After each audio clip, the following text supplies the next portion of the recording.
That's enough. I'm very glad. Oh, glad.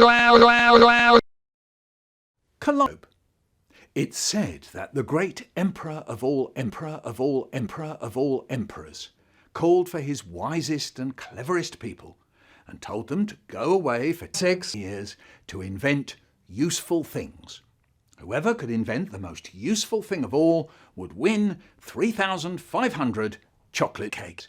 6 years later, there was a queue outside the palace. One by one, people were asked in to show their invention to the emperors. One woman had invented windscreen wipers for spectacles. "Excellent," said the great emperor. "Very useful for when it's raining, but not a prize winner, I'm afraid." "What's this?" said the great emperor. "You look through it," said the man. "Oh, it's a telescope, is it? Well, I'm afraid telescopes have already been invented. Hard luck. Goodbye. Next." "It's not a telescope," said the man, "but you do look through it." "Well, what's the point of looking through something that looks like a telescope but isn't a telescope?" said the great emperor.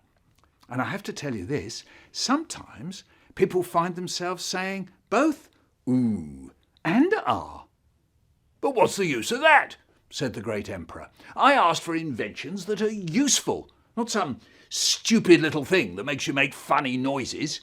Thank you and goodbye. Next," said the great emperor crossly, and he picked up the kaleidoscope, he twisted it, moved it, and he looked through it, and when he saw all the colours of the rainbow glowing in there, and when he saw all those patterns changing over and over again, he said, "Ooh, ah!"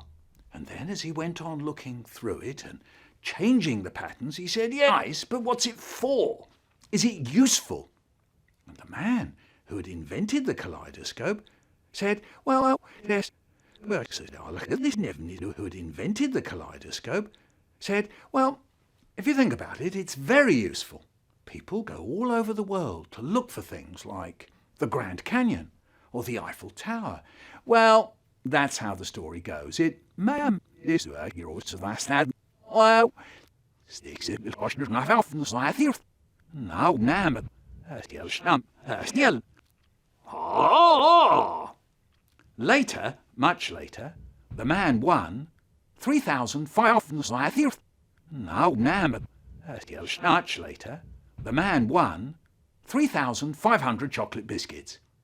Well, that's how the story goes. It may or may not be true.